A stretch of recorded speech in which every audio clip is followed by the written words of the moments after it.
Sr., who escaped communist Cuba when he was just 6 years old. In America, Carlos took jobs as newspaper delivery boy, a factory worker, and eventually became a New Jersey police officer. Then, in 1998, Carlos switched careers and moved to Virginia, where he took over his first McDonald's. Where's Carlos? Is he around here?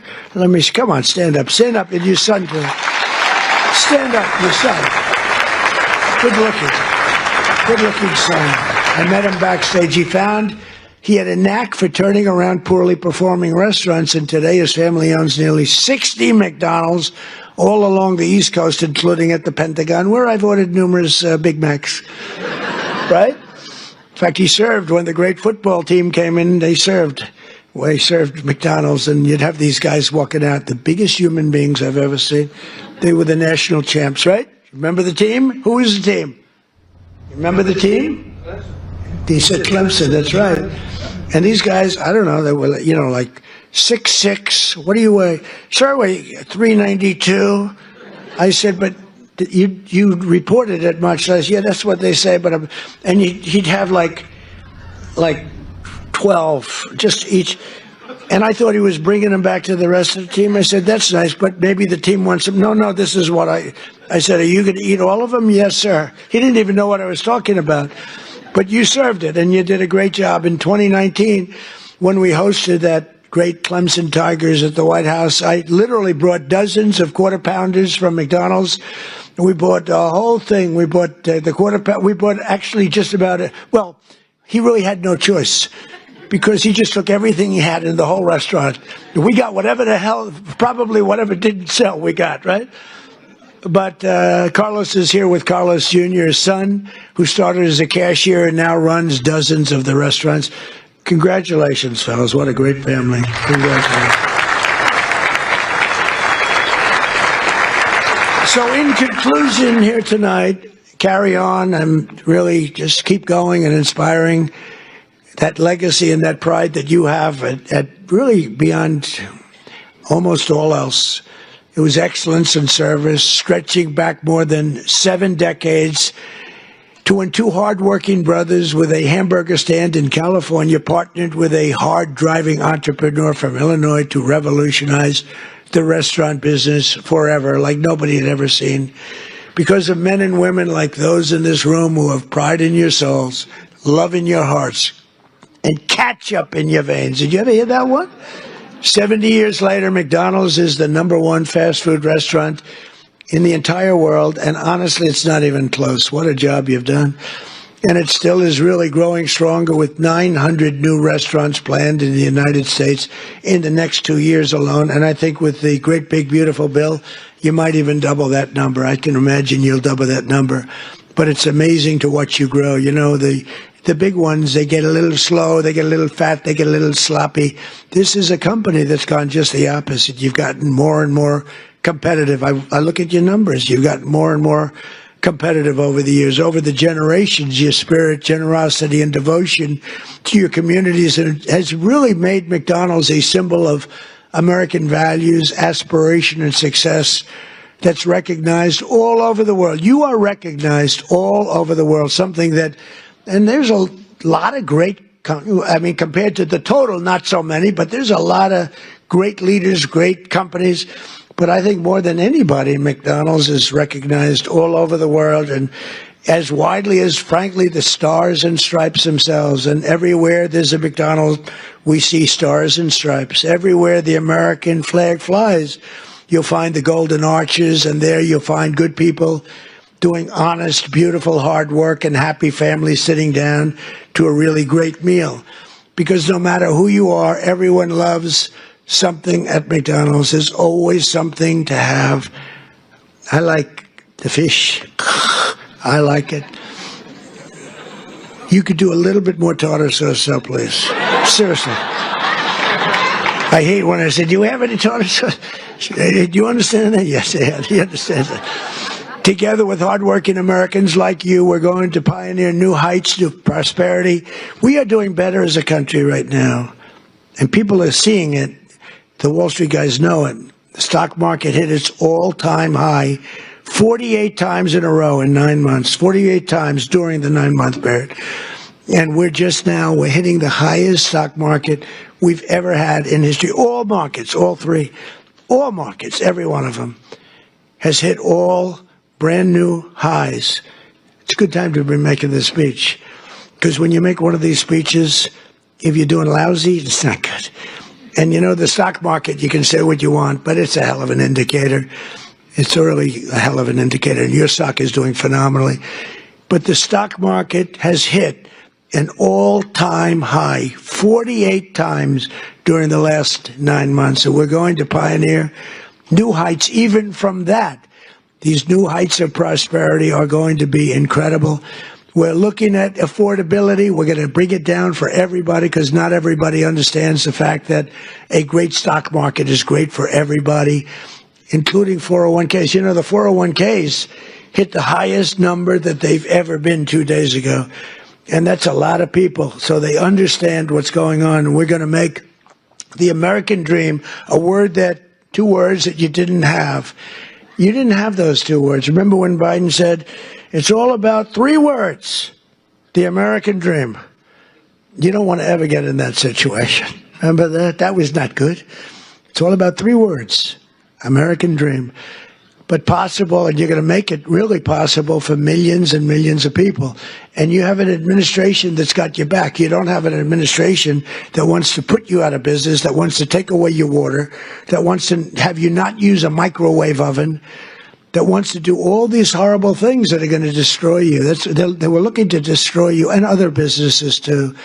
So together we're going to make America richer, stronger, prouder, and happier than ever before. And you people can be very, very proud of the job you've done. You're respected all over the world. And it's an honor to be with McDonald's. Thank you very much, everybody. Thank you. Thank you. And I want to congratulate you. You are with an incredible company, and I'm thrilled to be here with the men and the women who are really the heart and soul of one of the greatest, most admired, and most successful companies in the history of the world, frankly. The one and only McDonald's. I've gone there a couple of times. And I'm honored to stand before you as the very first former McDonald's fry cook ever to become president of the United States. And I actually was there for about 30 minutes, and that was 30 minutes longer than Kamala was there, right? Despite her job at McDonald's, that didn't work out too well. And the person at McDonald's that informed us off the record that she never worked there, whoever you are, we appreciate that. That was very nice. But I want to thank, as you know, the famous Sundar and Sergey Brin. These are 2 guys that own and run a place called Google. They called me the following day after I did that McDonald's little skit, because it wasn't a commercial. You got it for nothing. It was a skit. And they told me that, and I didn't know them. I said, who are they? They own Google. I said, that's pretty good. That's not bad. And that it received more hits than anything else in the history of Google, and that records, it still stands. So congratulations on allowing us to use it, but you made a very good deal as usual. But in the old days, McDonald's and many others would call me to do this kind of a thing, come over and say some words and talk, and they'd pay me millions of dollars. Likewise, they'd do it. They'd call others, only superstars, and they'd pay them millions of dollars to speak. And as president, I'm doing this damn thing for nothing. Okay? And you know what? Because it's you, it's an honor to do it, and it's an honor to be here. Really, the job that McDonald's has done is incredible, and that you're doing. But as you may have heard, I'm also one of your all-time most loyal customers. I really am. Well, I think that's good. I'm pretty sure that's good. While other politicians fly around on campaign planes stocked with expensive catering, on Trump Force One, prior to ascending to Air Force One, which is quite a nice plane also, we served only McDonald's almost every time. On occasion, we couldn't find one, which is pretty hard to believe. We'd go another route. But we really did. You fed us very well. And I even got Bobby Kennedy to eat a Big Mac. And he told me he loved it. He didn't want that publicized. He told me he loved it. I thought it was great. I want to thank McDonald's chairman and CEO, Chris Kempczinski, who I just met backstage. I guess gave him a little piece of my speech signed. I said, do you want to keep this? You can either hang it, you can give it to somebody, you can throw it away. I don't care. But I don't stay on the speech too long anyway, so usually those speeches aren't too accurate, what I give. But McDonald's USA president is here, Joe Erlinger. Joe, wherever you may be, thank you very much. Thank you, Joe. Good job, along with everyone from the International Franchise Association, which does really fantastic work. I've heard from many people you do a fantastic job. So thanks as well to two former McDonald's operators now serving in Congress, Representative Kevin Hern and Chuck Edwards. Are you here, fellas? Come on, fellas.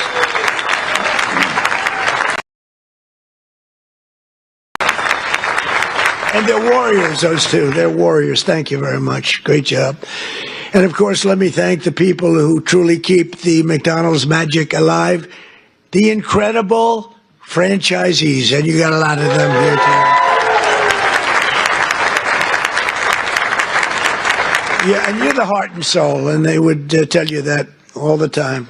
They tell me that. You carry on the commitment to what Ray Kroc said he wanted from every McDonald's restaurant, perfection. Have you heard that? Perfection. That was very strong. Ray liked to say that if you think small, you'll stay small, and that's why no one thinks bigger than McDonald's, not in your industry, and probably never will. I don't know if anybody can ever catch you. I doubt it. Every single day you feed an incredible 1% of the entire world population, 70 million meals every day. An amazing 1 in 8 Americans works behind the counter of a McDonald's franchise at some point in their lives. Yeah, we heard about that. I heard about that. Wasn't true in that particular case, but for tens of millions of our citizens, the road to the American dream starts beneath the golden arches, beautiful golden arches. So to each and every one of you, thank you and congratulations on 70 years of American greatness. Congratulations. And, I just might add, this is also the golden age of America because we are doing better than we've ever done as a country. Prices are coming down and all of that stuff. And, they talk about different terms for that. But I will tell you that nobody has done what we've done in terms of pricing. We took over a mess. We had the highest, think of it, the highest inflation in the history of our country. They say 48 years it was the history of our country. And now we have normal inflation. We're going to get it a little bit lower, frankly, but we have normal. We've normalized it. We have it down to a low level, but we're going to get it a little bit lower. We want perfection. You always want 1%. I don't know if anybody knows. You don't want 0. 0 can be bad. Then you start going the other route. That's no good either. Then you say, what's worse, deflation or inflation? But we have it almost at the sweet spot, and prices are coming down on different things. One of your groups that you admire, I admire, Walmart, came up last week and they announced that Thanksgiving this year is 25% less. All of the accoutrements, that Thanksgiving is 25% less than it was last year under Sleepy Joe Biden. So that's a big statement. And others have followed up by saying just about that. And to your leader, when we met, I said, how are you doing with prices? Prices are coming down. He said, we were up 40% because of Biden and inflation, and they're coming down, and they're coming down rapidly. So I hope that all continues to go, but we're really doing well as a country. Most importantly, however, I will tell you, big picture, we have over $17 trillion being invested in our country in 9 months. It's now just about ready to crack 18, and by the end of 1 year, we will have about $20 to $21 trillion invested in our country. That's more by 10 times the highest amount ever invested in any country ever before. And it's largely because of tariffs and, I think, November 5th election. But it's the largest amount as an example. So if we have 20 or 21 in 1 year, 21 trillion, think of what that is. that's car factories, that's AI, it's everything. They're all coming back because of the tariffs. They're all coming back because they don't want to pay 15, 20, 30, 100% tariff. It wasn't that complicated. People are saying, Trump was right. It really wasn't that complicated, but it's been amazing. As an example, if you take me at 20 for 1 year, Sleepy Joe Biden, you know what he was? Less than 1 for 4 years.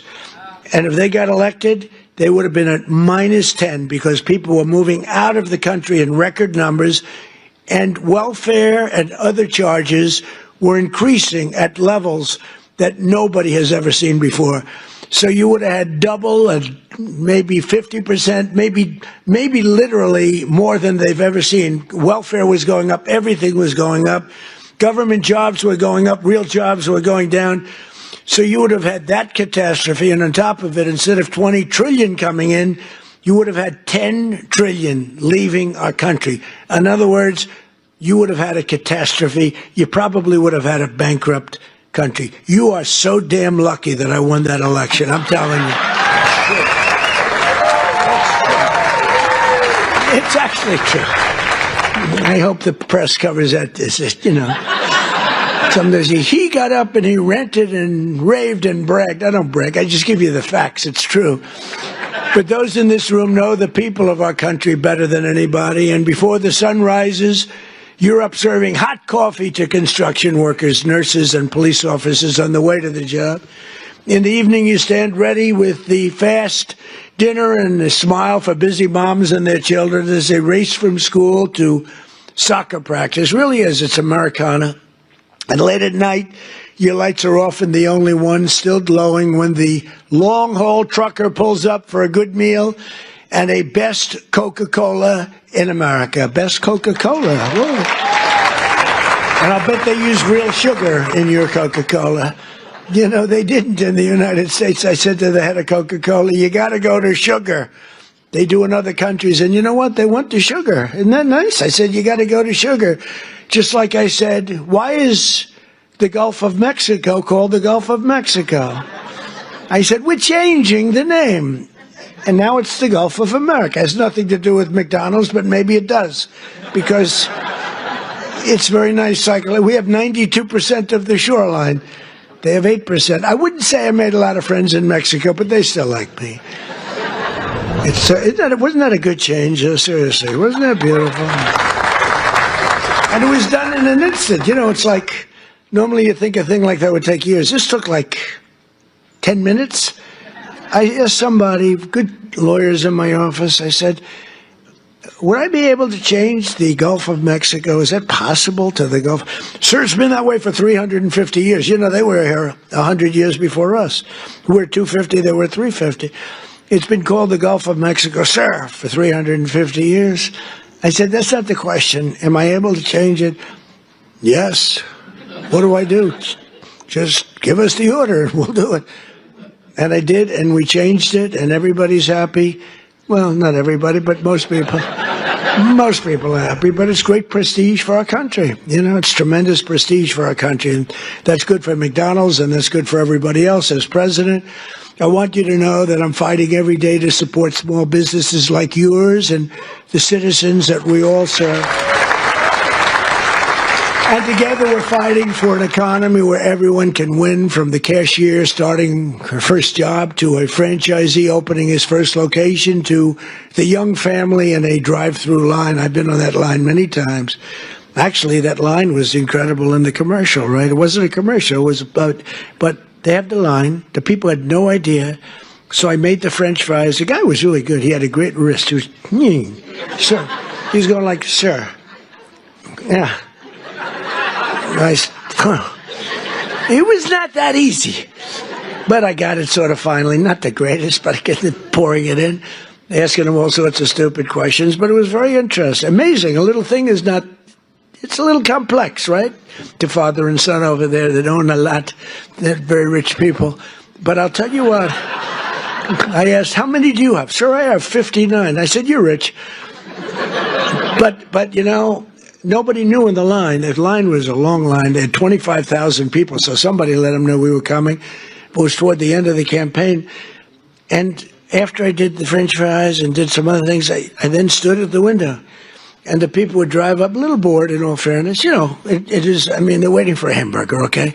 So they'd drive up like this. They'd look over. Whoa!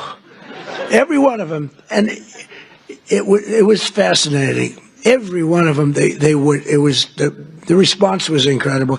Almost like I knew I was going to win when I saw that. I knew, because the response was love. It was great. They had a good time, but we did, I think, 12 people. Every one of them had the same response. They drive up, they this, they get that, getting a little cash ready, and they look over, and it was, some did a double take. Some went like that. Whoa. But it was sort of an amazing moment. You know, I did a garbage truck also, right? And everybody, and I thought, when I spoke with Sergey and Sundar, I said, yeah, but the garbage truck was equal, wasn't it? They said, not even a contest. Garbage truck was great, not even a contest to McDonald's. And that's because we had the power of McDonald's. I mean, it was an amazing thing. I thought the garbage truck would have won. And they said it was good, but it wasn't even close. So that's a tribute to what you've built, really. It really is a tribute to what you built. But there's still a lot of work to do, and we're making tremendous progress. 1.9 million more American-born workers are employed today than when I took office. Think of that. 1.9 million more today than, and these are American-born workers. Nobody thought that was possible. And we have the strongest borders in the history of our country. Nobody comes in unless they come in legally. You see the numbers. Everyone thinks it's impossible. A year ago, millions of people were storming our borders. Today, they only come in if they come in legally. And wages for hourly workers are rising at the fastest pace in 60 years. And sometimes you might say, was that good or bad? It's great for you. The minimum wage thing you'll have to be talking about. You're going to have to fight. We were talking about California, Gavin Newsom from California. And I knew he's laying siege on the minimum wage. And you people probably know, because that's a very complex subject, and you people probably know better than anybody the impact one way or the other, good or bad. And you're going to let your local congressmen, your senators know about it. But in 9 months, we've lifted over 600,000 Americans off a food stamp, and that's a record. And it's because we really have a strong economy. I mean, we're building thousands and thousands of factories all over this country. Wait till they open up. You're going to see something like we've never seen before. You know, we lost our auto industry. 54% of our auto industry left for other places over the years. And I think we're going to get it more than all back. They're coming in from Mexico, from Canada, from Germany. They're coming in from Japan. We made a deal with Japan, $650 billion. We never got anything. We made a deal with the European Union, $950 billion, and they have to buy our oil and gas and many other things. And I want to say it's good for everybody, all that. We made a deal recently with China, where they buy our soybeans, but it's hundreds of billions of dollars. And it's incredible what's taken place in our country. The world was laughing at us like we were stupid people. They're not laughing anymore. They don't laugh at us anymore. They respect us now again. And that's what we want. We want to be liked. We want to be respected, much more so than being liked. And, you know, in a certain way, they like us better now, too. They respect us, but they like us better now because the world was ripping off our country. Not sustainable, not even sustainable. China was making $722 billion. Think of that. Not million. 722 million's a lot, isn't it? $722 billion. They built their military with the money that we gave them over the years. And in my first term, we had a great first term. The most successful economy we've ever had in my first term. This is going to blow it away. This is blowing it away, to be honest with you. It blows everything away. There's never been a time like this, and you're going to see the results, you know, pretty quickly. But in stark contrast to the previous administration, 100% of all new jobs created in America under my administration have been created in the private sector. Because, you know, we are trimming out government jobs. You can't have, you know, what they do is they give you phony job numbers in a lot of ways, but they'd hire 100,000 people, and all of a sudden it looks like they're doing well. They're not doing well, because those are jobs they hurt our country. If those jobs can be in the private sector, paying taxes and all the other things, it's a big 100% of the jobs that we put in think of that, are in the private, come from the private sector. In my first term, we built the greatest economy in the history of the world. And now we're doing it again, but this time it really is, as I said, much stronger, much better. I think it's going to be something that nobody has ever seen before. My pledge to every family and every small business is that I will not rest until you are richer, stronger, more successful, happier, till you've gotten a piece of the American dream. Some of you in this room have really gotten a piece of it because you made a great decision to go with a great, great company years ago. And it's really pretty amazing. That begins with making America. We have to do, the word is affordable, and affordable should be our word, not theirs, because the Democrats got up and talked affordability, and they don't say that they had the worst inflation in history, the highest energy prices in history. Everything was the worst. What they're great at is lying. They say affordability. This stuff was all much more expensive. We have a couple of items like coffee, which is a little high. We're going to get that down. You saw that today. The coffee comes down. Remember when I first took over? Eggs. My third day in office, I have a news conference, and the fake news media was screaming at me, Mr. Congressman, about eggs. Remember that? I'm standing there very innocent. Oh, hello. Do you have any questions? What about eggs? What about them? They're up 4 times. I said, look, I just got here. I'm sorry. And Brooke Rollins and Department of Agriculture did a phenomenal job. And they said, don't order eggs for Easter because you won't be able to get them. And they said, we have a big Easter egg hunt at the White House. It's sort of a thing that has gone on for 100 years. They said, could you order plastic eggs? I said, I'm not ordering plastic eggs. We're going to have eggs down by that time. And by the time we got to Easter, the price of eggs had fallen precipitously. We had all the eggs in this country you want.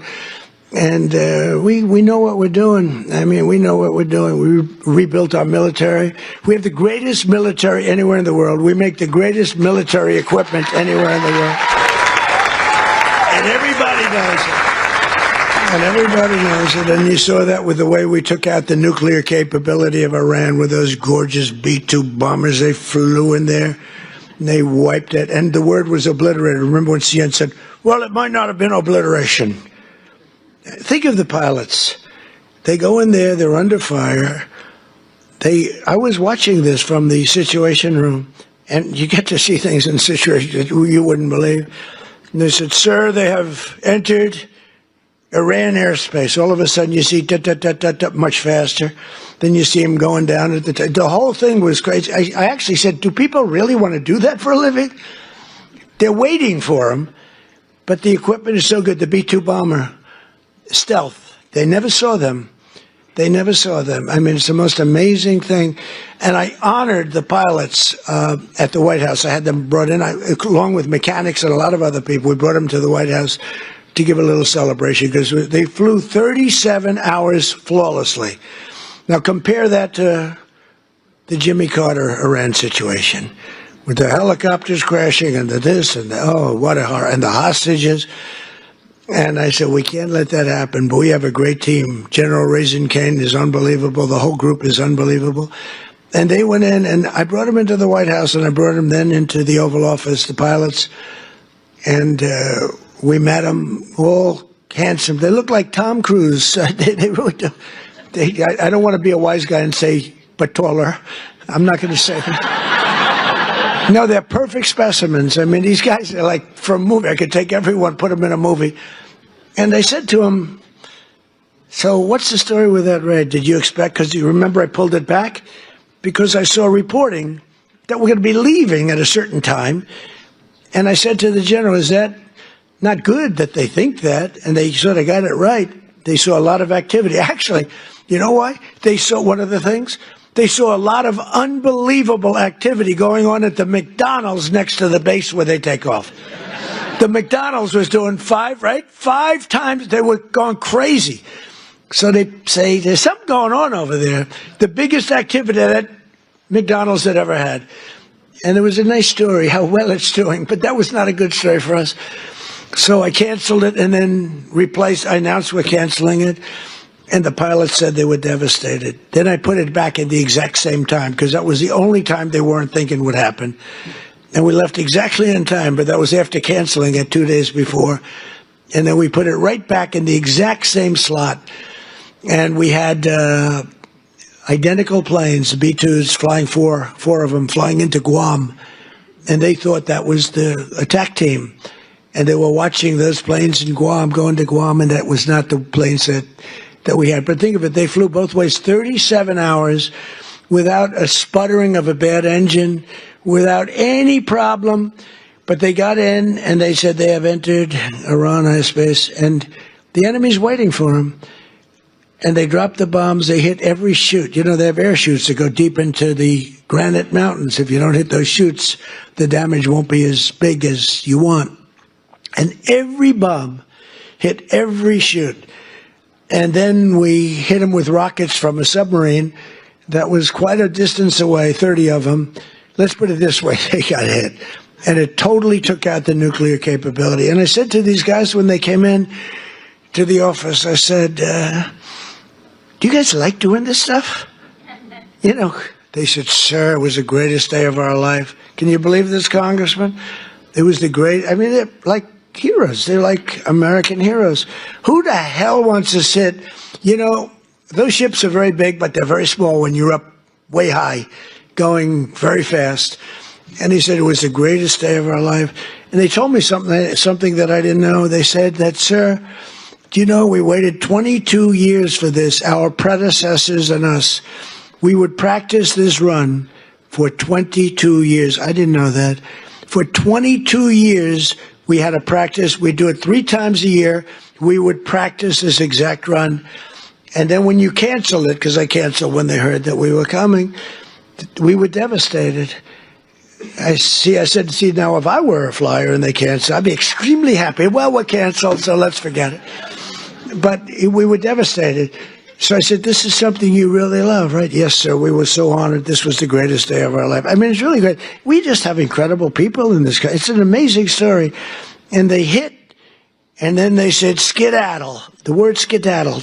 And that plane went like this. You know, when it drops a bomb, it goes down very steeply because that gives it a better angle and, you know, more speed for the bomb. They're very, very heavy bombs. And they go, boom.